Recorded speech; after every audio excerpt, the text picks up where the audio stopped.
आइए नमस्कार, मैं इंद्रजीत सिंह राजपूत और आप मेरे साथ देख रहे हैं P23 न्यूज। आइए आपको लेके चलते हैं एक बड़ी अपडेट की ओर। रुक करेंगे कुछ खास खबरों पर। तमाम देश दुनिया की छोटी बड़ी खबरों के साथ बने रहिए।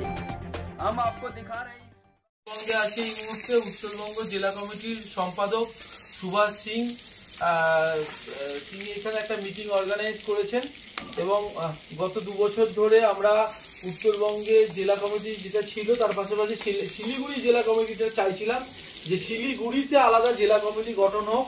অবশেষে সুভাষ সিং এর দায়িত্ব নিয়ে এখানে সবাই ভোটাভুটি করে আপাতত একটা জেলা কমিটি গঠন করা হয়েছে। আমি যে জেলা কমিটিটা একটু আপনাদের সামনে পড়ে শোনাবো।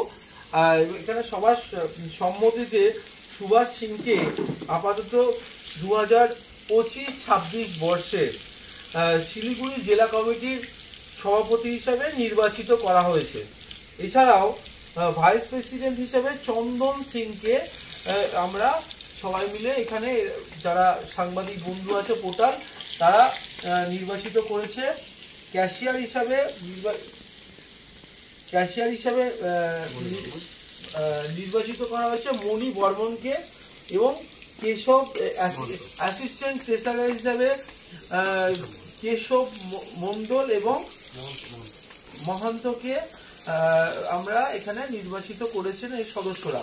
এবং সেক্রেটারি হিসাবে রাজেন কাপলিকে নির্বাচিত করেছেন শিলিগুড়ির এবং জয়েন্ট সেক্রেটারি হিসেবে ওনাকে প্রেসিডেন্ট এবং জয়েন্ট সেক্রেটারি হিসেবে এমডি আকবর কে নির্বাচিত করা হয়েছে। অ্যাসিস্ট্যান্ট সেক্রেটারি হিসাবে মহাদেব সিংকে নির্বাচিত করা হয়েছে এবং অ্যাসিস্ট্যান্ট সেক্রেটারি আরেকজন আমরা পরবর্তীকালে তার নামও ঘোষণা করব। আপাতত আমরা চাইছিলাম যে রাজ্যের বিভিন্ন জায়গার পাশাপাশি শিলিগুড়িতে একটা জেলা কমিটি গঠন হোক। উত্তরবঙ্গ জেলা কমিটি থাকলেও এই জায়গায় আমরা অনেকটাই বঞ্চিত ছিল। শিলিগুড়ির সাংবাদিকরা বিপদে আপদে যে কোনো কিছুতে অবশ্যই শিলিগুড়ি জেলা কমিটির প্রেসিডেন্ট, শিলিগুড়ি জেলা কমিটির সেক্রেটারি এবং শিলিগুড়ি জেলা কমিটির জয়েন্ট সেক্রেটারি ক্যাশিয়ার এবং যারা অন্যান্য দায়িত্বে আছেন অ্যাসিস্ট্যান্ট সেক্রেটারি থেকে শুরু করে অন্যান্য দায়িত্বে আছেন প্রত্যেককে পাবেন।